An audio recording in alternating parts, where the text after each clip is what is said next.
시댁에는 하늘이라는 강아지가 한 마리 있습니다. 그냥 평범한 반려견이라고 하기에는 조금 특별한 사연이 있는데요. 하늘이는 5년 전 시아버님이 세상을 떠나기 석 달 전쯤 시아버님이 직접 입양해 온 강아지였습니다. 시아버님이 떠난 뒤로 시어머님이 혼자 외로울까봐 그랬다고 했어요.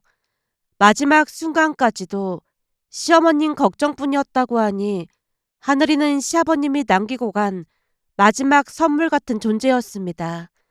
시댁에 첫 인사를 하러 가던 날 거실 소파에 마주 앉자마자 시어머님이 차분히 입을 열었어요. 세상 떠나기 얼마 전 남편이 어느 날 갑자기 하늘이를 입양한 거야. 그동안은 강아지 절대 안 키운다고 펄쩍펄쩍 뛰던 사람이 강아지를 입양했다는 말에 많이 놀랐어. 혼자 외로울까봐 나한테 주고 가는 선물이라고 하는 거야. 그러면서 하는 말이 그동안 강아지 한 마리 키우고 싶다고 노래를 불렀는데 그거 하나 못 들어줘서 많이 미안하다고 하는 거 있지. 사실 난 예전부터 강아지를 참 좋아했거든. 우리 언니도 결혼하자마자 강아지를 키웠는데 그렇게 예쁠 수가 없었어. 그런데 남편이 절대 강아지는 안 된다고 하니 키울 수가 없었어. 다른 건 다 의견을 존중해주는 사람인데 그 부분에 있어서는 참 완강하게 반대했으니까. 근데 이 강아지를 나한테 선물하면서 하는 말이 강아지 수명이 짧아서 떠나보낼 때 너무너무 마음이 아플까봐 그랬다는 거야. 함께 살면 그냥 가족인 건데 먼저 떠나보내면 그 슬픔을 감당할 자신이 없다고 하더라고.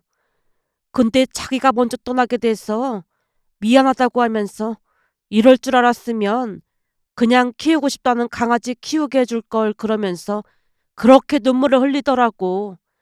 그날 우리 둘이 얼마나 울었는지 모른다.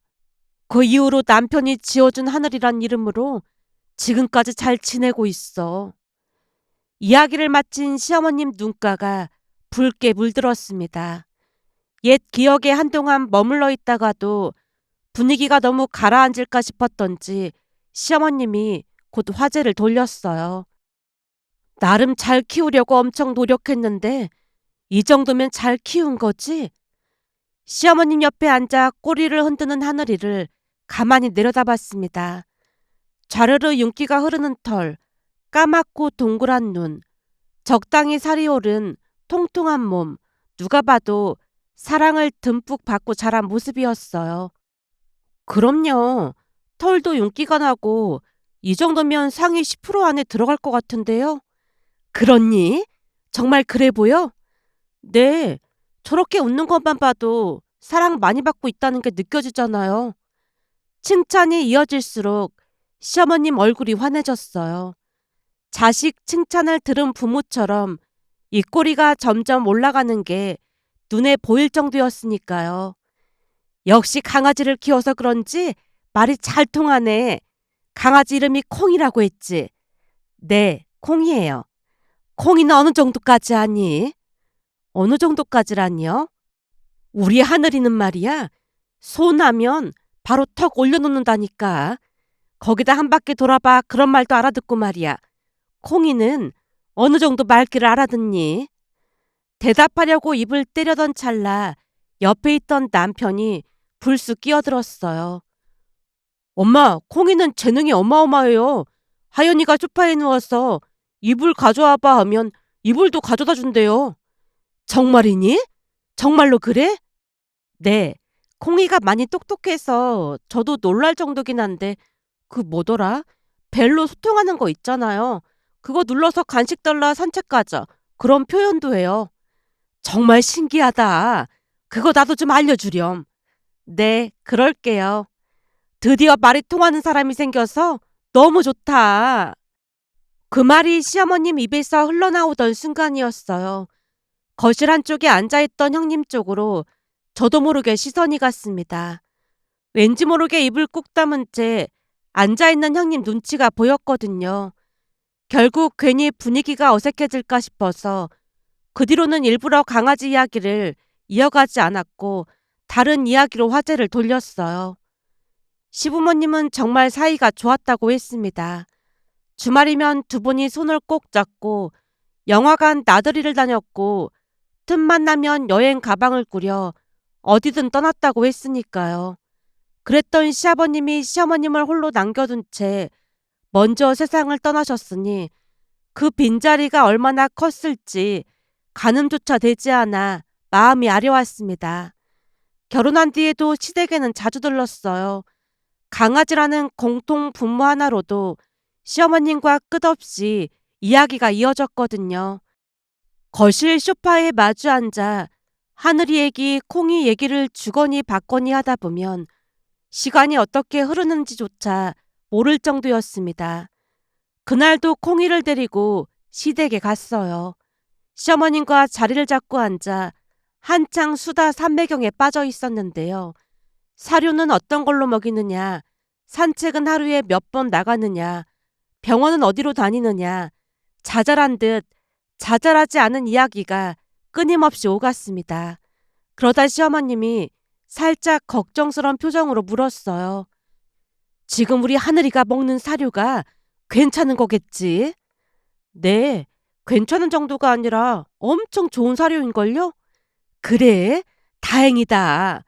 많이 노력하긴 하지만 아무래도 젊은 사람들보다 정보력이 떨어지다 보니 혹시나 잘못하고 있는 게 있을까봐 그게 걱정이라니까. 어머님, 저도 콩이 처음 입양했을 때 진짜 난리도 아니었어요. 정말? 네, 말도 마세요. 한 번은 친구가 쿠키를 사왔거든요. 친구랑 수다 떨다가 잠깐 먹다 남은 쿠키를 거실 탁자 위에 올려놨는데 글쎄 콩이가 그걸 낼름 먹어버린 거예요. 어찌나 놀랐던지 급히 안고 동물병원으로 뛰어갔거든요. 설마 그 쿠키에 초콜릿이 들어있었던 거니? 그런 건 아닌데 혹시나 쪼끔이라도 들어있으면 어떡하나 싶어서 쿠키를 박스째 들고 뛰어갔더니 수의사 선생님이 천천히 확인해 보더니만 뭐라고 했는 줄 아세요? 뭐라고 했는데? 우선 처음에는 의사가 한심한 눈으로 저를 잠깐 쳐다봤어요. 그리고는 콩이한테 얼굴을 가까이 들이밀더니 엄청 맛있었겠네 그러는 거 있죠? 그 장면이 떠오르자 저도 모르게 웃음이 새어나왔습니다. 시어머님도 손뼉을 짝짝 치며 한바탕 웃음을 터뜨렸어요. 그럼 괜찮았던 거야? 네. 저도 처음에는 무슨 일만 있으면 동물병원에 뛰어갔다니까요. 다들 그런 생각하면서 키우는 것 같더라고요. 거기다 저는 산책을 많이 시킬수록 좋다고 해서 회사 가기 전에 새벽부터 산책시키고 갔고 퇴근해서 또 시키고 그랬거든요. 진짜 부지런한 집사네. 공이한테는 제가 전부니까 최선을 다해야 한다고 생각했어요. 근데 어느 날은 무리를 했던지 회사에서 커피까지 쏟은 거 있죠? 그날 이후 주말에는 아침, 점심, 저녁으로 시키지만 평일에는 저녁에만 산책시키고 있어요. 암튼 저도 좌충우돌 정신이 없이 지내요. 이야기를 듣던 시어머님이 내내 환한 미소를 감추지 못했습니다. 그 사이 발치로 다가온 하늘이가 꼬리를 살랑살랑 흔들더니 제 무릎에 턱을 척 얹었습니다. 그 모습을 신기한 눈으로 바라보던 시어머님이 입을 열었어요. 참 신기하네. 원래는 하늘이가 낯을 좀 가리고 해서 아무나 따르고 그렇지 않거든. 근데 하연이 네가 오면 꼬리를 어찌나 흔들어대는지 꼬리가 잘못될까봐 걱정이 될 정도라니까. 아마도 저한테 콩이 냄새가 나서 그런 게 아닐까요? 우리 언니도 강아지 키운다고 했잖니. 근데 훨씬 오래 알고 지낸 언니한테도 그렇게까지 반가운 척 안 하거든. 암튼 신기한 일이야. 간식이나 줘야 겨우 꼬리 흔들어주는 척 하는데 너한테는 완전 다르게 행동하잖아. 근데 하늘이도 누가 자기를 좋아하는지 좋아하지 않는지 잘 알고 있는 것 같아. 큰애가 오면 아는 척도 안 하거든. 그 말이 떨어지자 거실에 짧은 정적이 흘렀습니다. 형님은 평소에도 하늘이한테 전혀 관심이 없긴 했거든요. 그래서인지 하늘이도 형님 발소리만 들으면 슬그머니 자리를 피해 다녔어요. 누군가는 동물을 좋아하고 또 누군가는 그렇지 않을 수도 있으니 굳이 신경 쓸 일은 아니라고 생각했습니다. 형님 이야기가 나와서 공기가 어색해졌기에 제가 말을 돌렸어요. 어머님, 저번에 친정에 다녀왔는데 제 사촌 동생이 살이 엄청 많이 빠진 거예요. 얼마나 빠졌길래 엄청이라고 그래? 그게 한 10kg 뺐다고 하는 것 같았어요. 뭐? 10kg? 엄청 많이 빠진 거네. 그니깐요. 보자마자 딴 사람인 줄 알았다니까요. 전에는 조금 통통해서 잘 몰랐는데 살이 빠지고 나니까 이목구비가 또렷해져서 진짜 이뻐졌더라고요. 그래서 엄마가 사촌동생한테 운동해서 살을 뺀 거냐고 물었어요. 그랬더니 사촌동생이 비련의 여주인공처럼 고개를 떨구더니 남자친구랑 헤어져서 밥이 안 넘어가더라고요. 그러더니 이렇게 살이 빠졌어요. 그랬거든요. 그 말 듣자마자 엄마가 아빠한테 뭐라고 했는 줄 아세요? 뭐라고 했는데? 아빠를 빤히 쳐다보더니 갑자기 우리도 헤어지자 그러는 거예요. 아빠가 뜬금없이 그게 뭔 소리냐고 하니까 엄마가 하는 말이 남친이랑 헤어져서 10kg를 뺐다잖아. 돈 안 들이고 살 빼기에는 이만한 게 없으니까 우리도 헤어지자. 그 바람에 우리 모두 웃음이 터져버렸잖아요. 사부인은 개그우먼 하셨어도 잘하셨겠다. 시어머님이 웃음을 터뜨렸습니다. 그렇게 한참 동안 시어머님과 수다를 떨고 나서 집으로 향했습니다. 집으로 가는 길 남편이 쑥스러운 듯 뒷머리를 한번 긁적이더니 입을 열었어요. 자기야, 정말 고마워. 갑자기 고맙다니? 그게 무슨 소리야? 사실 아버지 돌아가신 뒤 엄마가 많이 힘들어하셨거든. 시간이 꽤 지났는데도 아직도 아버지 그리워하고 그러시다 보니 예전처럼 잘 웃지도 않고 그러셨어. 남편이 말을 잠깐 끊고 앞차의 후미등을 물끄러미 바라봤어요. 다시 입을 뗐을 때 남편의 목소리가 한결 부드러워져 있었습니다. 근데 요즘은 자기 덕분에 엄마가 잘 웃고 그러신 것 같아서 너무너무 고맙고 그래. 거기다 요즘 며느리들은 시댁에 안 가려고 한다던데 자기는 자주 가서 엄마 챙겨드리고 그러잖아. 정말 고마워. 나도 어머님이랑 대화하면 즐거워서 가는 거야. 그래도 그게 쉬운 일이 아니잖아. 정말 고마워. 결혼한 뒤로 시어머님이 부쩍 밝아졌다는 그 한마디에 마음이 따뜻해졌습니다. 다행이다 싶은 마음에 저도 모르게 입가에 미소가 번졌거든요. 그 뒤로도 시어머님과는 참 잘 지냈습니다. 다만 한 가지 마음에 걸리는 부분이 있었는데요. 어쩌다 마주치는 형님 눈빛이 영 곱지 않았기에 만날 때마다 마음이 편하지 않았습니다. 그러던 어느 날이었어요. 형님네가 더 넓은 아파트로 이사를 갔다는 소식이 들려오더니 얼마 지나지 않아 집들이를 하겠다는 연락이 왔습니다. 집들이 당일 시어머님과 함께 형님네 집으로 향하던 길이었어요. 그런데 이상하게도 시어머님이 자꾸만 한숨을 내쉬었습니다. 무심코 새어나오는 짧은 한숨이 아니라 가슴 깊은 곳에서 끌어올린 듯한 무거운 한숨이었습니다. 어머님, 무슨 걱정이라도 있으신 거예요? 별일 아니니까 신경 쓰지 마렴. 그날은 시어머님 목소리가 평소와 사뭇 달랐어요. 얼마 뒤 형님네 집안으로 들어섰는데요. 무심코 현관문 안쪽으로 시선이 닿는 순간이었어요. 누런 종이 한 장이 떡하니 붙어 있었습니다. 빨간 글씨 같은 게 어지럽게 그려져 있는 모양새가 영락없이 드라마에서나 보던 바로 그 부적이었어요. 신기한 마음에 손을 뻗어 종이 끝자락을 슬쩍 건드려 봤습니다. 부적이라는 걸 그렇게 가까이서 본 게 그날이 처음이었거든요. 형님, 이게 말로만 듣던 그 부적이에요? 진짜 신기하다. 웃음기 묻은 얼굴로 형님 쪽을 돌아본 순간이었어요. 그거 그냥 막 만지면 안 돼. 평소보다 한참 날이 선 형님 목소리에 저도 모르게 어깨가 움찔했습니다. 손을 얼른 거두면서 바로 사과부터 했어요. 죄송해요, 형님. 몰라서 그랬어요. 거실 안이 일순간 조용해졌습니다. 그 짧은 사이 옆에 서 있던 시어머님 얼굴이 무섭게 굳어지는 모습을 저는 분명히 봤습니다. 그토록 차갑게 굳은 표정은 그날 처음 본 것 같았어요. 다행히 형님 목소리는 곧 원래 톤으로 돌아왔습니다. 다들 아무 일 없었다는 듯 식탁에 둘러앉았는데요. 상에는 보쌈이며 족발이며 푸짐하게 한 상 차려져 있었지만 한눈에 봐도 배달 음식이라는 게 티가 났습니다.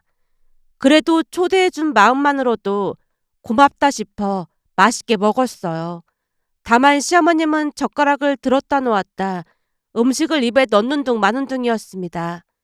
후식으로 과일까지 먹은 뒤 시어머님이 가방에서 봉투 하나를 꺼내 형님 쪽으로 내밀었어요. 집들이 하느라 수고했어. 뭐 사올까 하다가 그냥 돈으로 주는 게 좋을 것 같아서. 안 그러셔도 되는데 감사합니다.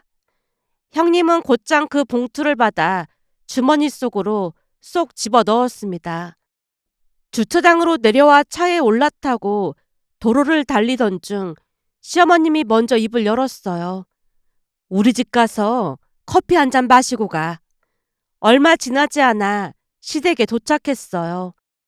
거실 소파에 자리를 잡고 앉자 시어머님이 직접 내린 커피를 건네주더니 천천히 입을 뗐습니다. 네 형님이 무속적인 거에 많이 의존하는 사람이니까 아까 화낸 거 너무 서운해하지 마라. 목소리는 늘 그렇듯 차분했어요. 나무라는 느낌도 누구 편을 드는 느낌도 아닌 그저 며느리한테 미리 한마디 일러주는 정도의 톤이었습니다. 가볍게 웃으며 손사래를 쳤어요.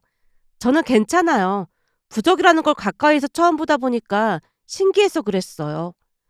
젊은 사람이 왜 그렇게 무속신앙을 믿는 건지 당최 알 수가 없다니까.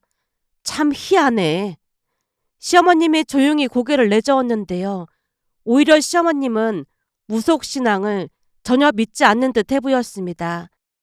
한마디로 시어머님과 형님은 물과 기름처럼 도무지 어울릴 수 없는 성향이었어요. 집으로 돌아오는 차 안에서 남편에게 슬쩍 말을 건넸습니다. 진짜 신기하다. 원래 연세가 있는 분들이 무속신앙을 믿거나 그렇지 않나? 형님이랑 내가 나이가 3살 차이인데 집에 부적 있는 거 보고 깜짝 놀랐어. 그것 때문에 엄마가 형수님을 더욱 마음에 안 들어하는 것 같아. 부적 볼 때마다 소름이 돋고 그런다고 하시거든. 하긴 나도 신기해서 만져보긴 했지만 좀 섬뜩하고 그런 게 있긴 하더라. 그래도 다행이야. 뭐가 다행이라는 거야? 생각해봐.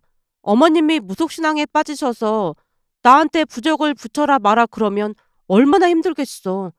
근데 어머님은 그런 쪽은 정말 싫어하시잖아. 형님은 자주 만나지도 않으니까 부딪힐 일도 없잖아. 그러니까 다행이라는 거지. 그렇긴 하다. 사실 형이랑 형수님 결혼하고 나서 엄마랑 많이 안 좋았어. 왜? 형수님이 집에 부적을 붙여야 할 것 같다고 했거든. 집에 부적을?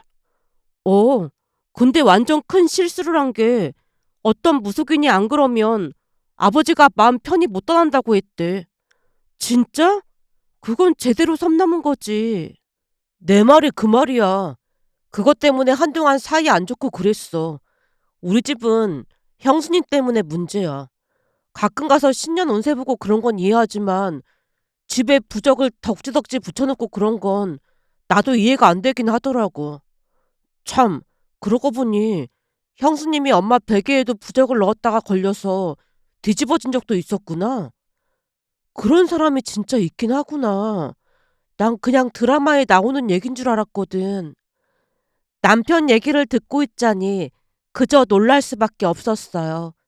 시어머님도 아닌 한참 젊은 형님이 그러고 다닌다는 사실에 입이 다물어지지 않았습니다. 그렇게 잔잔하던 날들이 계속 이어질 줄로만 알았어요. 주말마다 시어머님과 강아지들을 데리고 산책을 나가고 시어머님이 끓여놓은 된장찌개에 밥을 한 그릇 비우고 돌아오는 그런 평범한 일상이 영원할 거라 믿었으니까요. 하지만 얼마 뒤 우리는 청천벽력 같은 소식과 마주해야 했습니다. 그날도 별다를 것 없는 평일 저녁이었어요. 퇴근하고 집에 들어서니 남편이 평소보다 일찍 들어와 있었습니다. 엄마, 검사 결과 나왔는데. 남편이 말을 잇지 못한 채 입술을 한번 깨물었어요. 얼마 전에 시어머님이 속이 자꾸 더부룩하다고 해서 대학병원에 정밀검사를 받으러 갔던 얘기는 들었지만 그냥 위험 정도겠거니 싶었거든요. 워낙 평소에 건강했던 시어머님이라 깊게 생각하지 않았어요. 암이래. 남편 목소리가 가늘게 떨리는 게 그대로 전해졌습니다.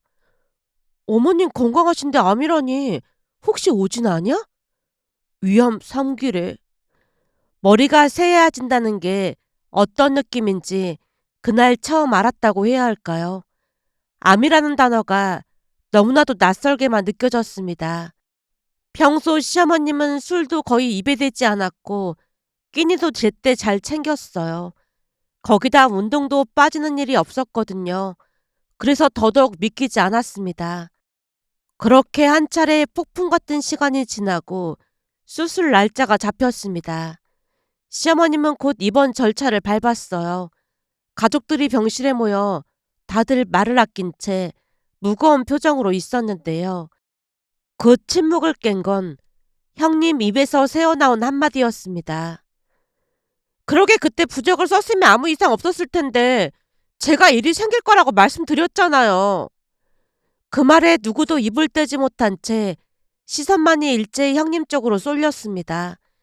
그 순간 침대 끝에 서 있던 이모님이 끝내 분을 못 참고 목소리를 높였어요. 이 와중에 넌 지금 그런 소리가 나오니? 대체 넌 어쩜 그렇게? 쓸데없는 소리 할 거면 그만 가봐. 평소답지 않게 날선 이모님의 목소리에 형님이 무슨 말을 더 보태려다가 그대로 입을 닫았습니다. 다만 얼굴에는 못마땅한 기색이 여실히 드러나 있었어요. 병실 안에 또 한 번 무거운 정막이 내려앉았습니다.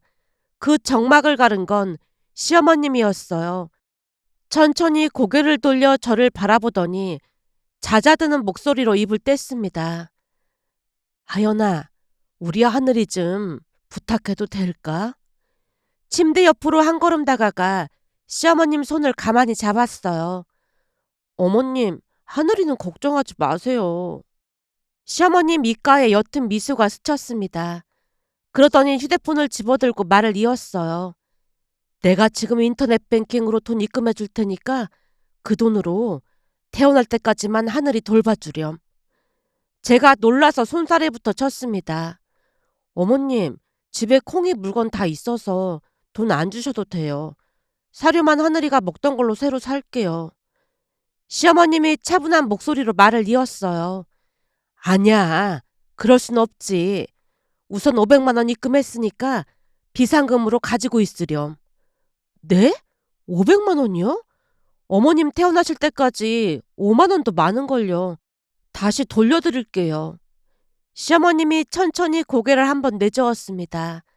아니야. 혹시나 병원에 가게 되면 돈이 많이 들잖니. 내가 키워보니 병원비가 만만치 않더라고. 우선 가지고 있다가 쓰렴. 차마 그 돈을 그대로 받을 수가 없어 다시 말을 꺼냈습니다. 어머님, 그래도 너무 많아요. 그러자 시어머님이 제 손을 한층 더 세게 잡았어요. 파리해진 손인데도 의외로 단단한 힘이 실려 있었습니다.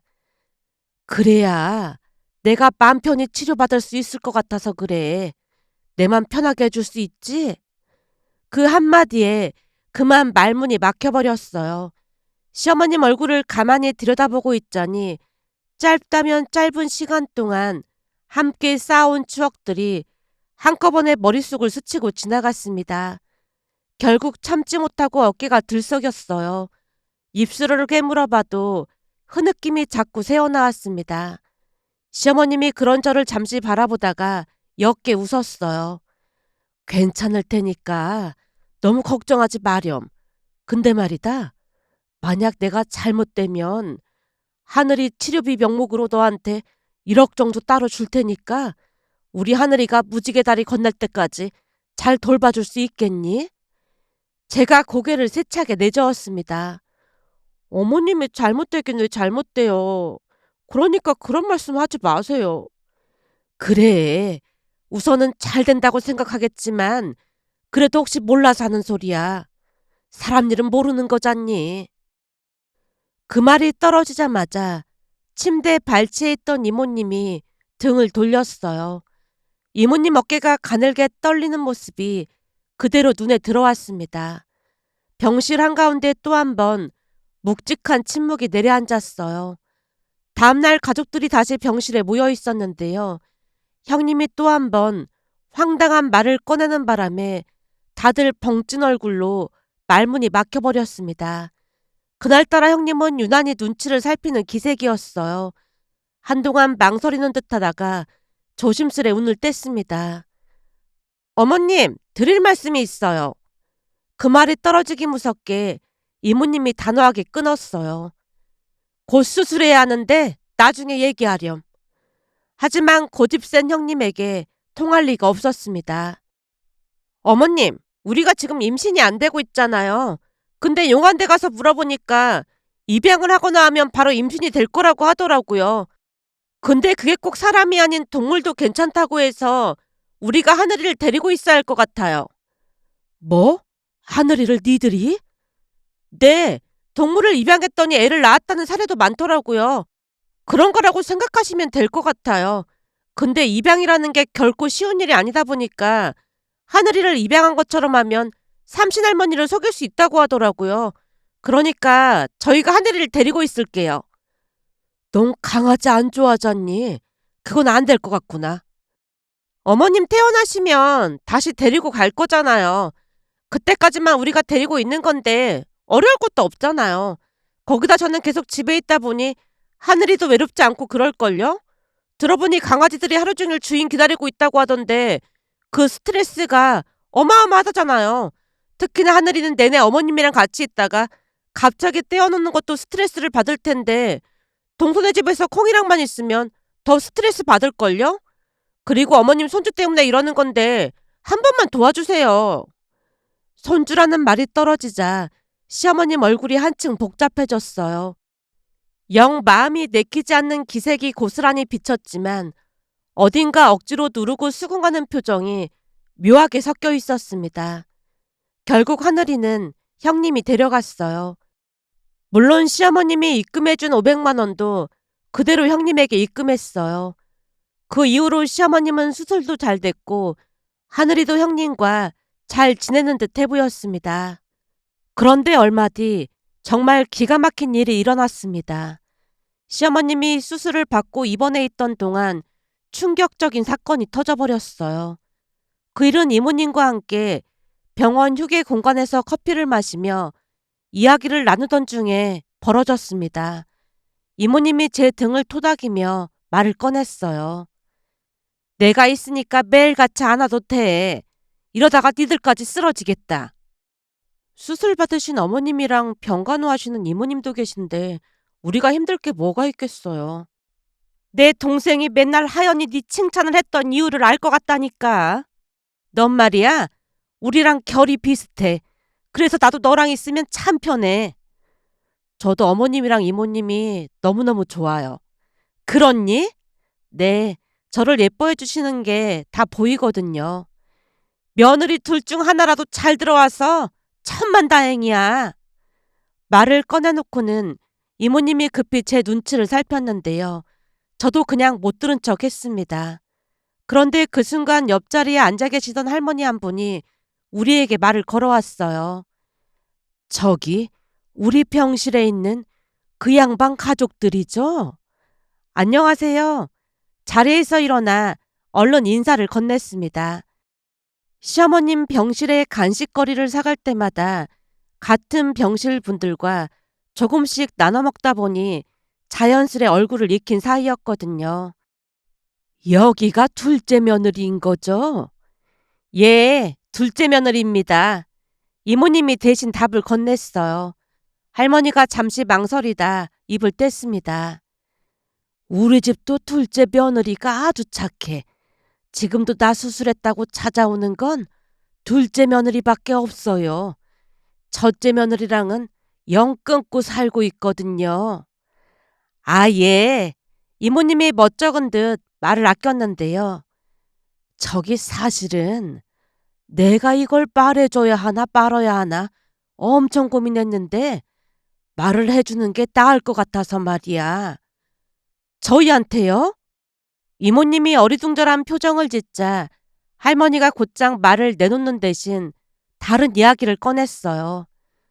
우리 첫째 며느리가 악독해도 그렇게 악독할 수가 없었어.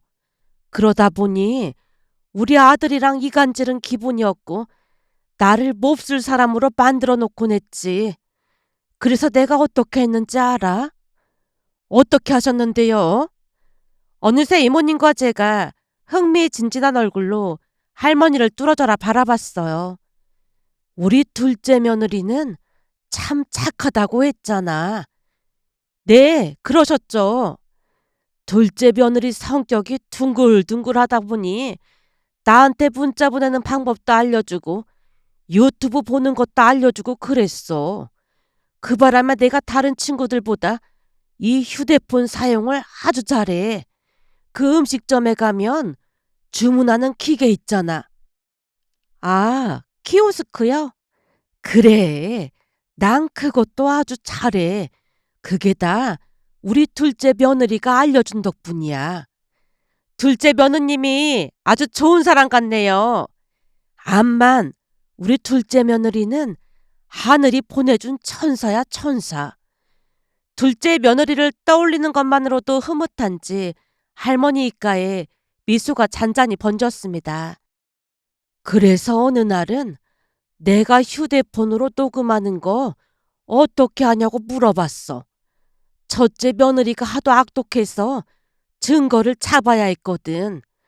내 앞에서는 그렇게 악독하게 하면서 가족들한테는 세상 착한 척을 했으니까.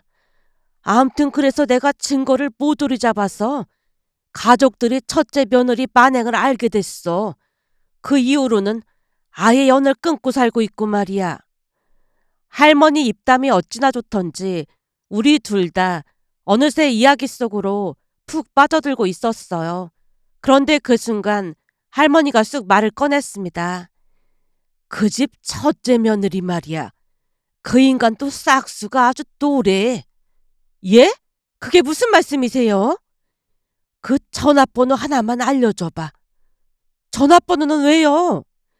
내가 녹음한 거 보내주려고 그러지. 여기서 쉬고 있는데 그 집 첫째 며느리가 어찌나 험한 말을 하던지 우라가 치밀어 올라서 내가 녹음까지 했어. 어르신께서요? 악독한 게 우리 집 큰 며느리 그 인간이랑 똑같더라니까. 아무튼 내가 보내줄 테니 그 집 첫째 며느리한테 속지 말라 그 말이야.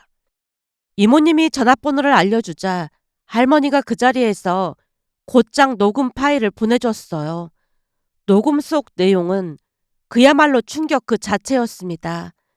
옆에서 함께 듣고 있던 이모님이 온몸을 부르르 떨 정도였으니까요. 결국 이모님이 이를 악문 채 저를 향해 가라앉은 목소리로 말을 꺼냈습니다. 당장 오라고 해라. 형님이요? 그래. 당장 병원으로 오라고 하고 도착하면 올라오지 말고 1층에서 기다리라고 해. 그리고 녹음 얘기는 하면 안 되는 거 알지? 이모님 말에 조용히 고개를 끄덕였습니다. 곧 형님에게 전화를 걸었어요. 오라는 말에 형님은 대뜸 귀찮다는 기색부터 내비쳤습니다. 지금 엄청 피곤한데 꼭 가야 해? 꼭 오셔야 할 것 같아요. 제가 힘주어 말하자 그제야 형님이 알았다며 전화를 끊었어요. 그렇게 1시간쯤 흘렀을 무렵 병원 1층에 도착했다는 연락이 왔습니다. 이모님과 함께 내려가 보니 형님 옆에 아주버님까지 따라와 있었어요. 영문을 모르겠다는 얼굴로 두 사람이 우리를 바라봤습니다. 이모님은 가벼운 인사조차 생략한 채 곧장 휴대폰을 꺼내들었고 녹음 파일이 그대로 재생되기 시작했습니다. 시어머니 위암 상기잖아. 들어보니 살 확률이 반반이라는 말도 있고 또 누군가는 30% 정도도 안 된다는 말도 있더라고. 내가 볼 땐 곧 저 세상으로 갈 것 같아. 그러니 내가 하늘이를 데리고 있으면 나중에 1억도 내 돈이 되는 거잖아. 거기다 시어머니 가진 돈도 있는 것 같으니까 세상에서 제일 아끼는 하늘인가 뭔가 하는 걔를 내가 데리고 있어야 돈을 조금이라도 더 뜯어낼 거 아니야. 암튼 최대한 다 뜯어낼 셈이야. 동서한테 조금이라도 덜 가게 해야지. 근데 동물한테 미쳐 있어서 아마도 내가 해달라는 대로 다 해줄걸? 그 바람에 요즘 동물한테 아부하느라 힘들다니까? 그치만 꽁돈이 생긴다는데 이 정도는 해야지. 돈 받으면 나도 방 하나 구해서 가짜 무당 행사나 한번 해볼까? 왠지 나랑 잘 맞을 것 같지 않아? 내가 아는 사람은 그거에서 돈을 어마어마하게 번다니까? 녹음 속 형님 자신의 목소리가 거침없이 흘러나오는 동안 형님 얼굴에서 핏기가 가시는 게 눈에 보일 정도로 새파랗게 질려갔습니다. 녹음이 막바지에 다다랐을 즈음이었어요. 형님은 다리에 힘이 풀린 듯 그 자리에 주저앉고 말았습니다. 이모님, 진짜 잘못했어요. 제가 잠깐 어떻게 됐었나 봐요. 진심이 아니었어요. 제발 한 번만 용서해 주세요. 쉰 목소리가 끊어질 듯 갈라져 나왔어요. 형님 어깨가 들썩일 때마다 모은 두 손이 함께 떨리고 있었습니다. 차마 얼굴을 들 엄두를 내지 못한 채 바닥만 보고 흐느끼고 있었지만 이모님은 아무런 말도 보태지 않고 그 모습을 가만히 내려다볼 뿐이었어요. 그 침묵이 어떤 호통보다도 더 묵직하게 형님 위로 내려앉는 듯 했습니다. 그리고 그 옆에서 또 한 사람의 얼굴이 천천히 무너지고 있었어요. 바로 아주버님이었습니다. 녹음이 흘러나오던 그 시간 동안 아주버님은 한마디도 입에 올리지 않았어요. 그저 허공만 바라볼 뿐 어깨가 점점 굳어가는 게 보였습니다. 입술을 한번 움찔하더니 끝내 다물어진 채 그대로 굳어버렸거든요. 그날 이후 아주버님은 분명히 달라졌습니다. 며칠 동안 입을 꾹 닫은 채 깊이 생각하더니 어느 날 형님에게 이혼하자는 말을 꺼냈다고 들었습니다. 형님이 한참을 매달렸다고 했어요. 무릎까지 꿇으며 한 번만 봐달라고 빌어댔다고 했으니까요. 하지만 아주버님은 형님을 받아주지 않았고 얼마 가지 못해 이혼 도장을 찍었습니다. 그 이후 우리 가족에게는 평화가 찾아왔습니다. 시어머님은 건강이 좋아졌고 수술 후 6년이 넘은 지금까지도 잘 지내고 계십니다. 요즘도 주말이면 콩이 그리고 우리 딸까지 다 함께 시댁에 갑니다. 시어머님과 거실 소파에 마주 앉아 이런저런 얘기로 시간 가는 줄 모르는 그 평범한 일상이 여전히 더없이 좋습니다. 거기에 딸까지 합세해 쉴 새 없이 제잘되는 모습을 보고 있으면 이런 게 행복이 아닐까 싶은 생각이 든답니다. 앞으로도 우리 시어머님이 오랫동안 건강하시기를 간절히 바라며 이렇게 글 남겨봅니다.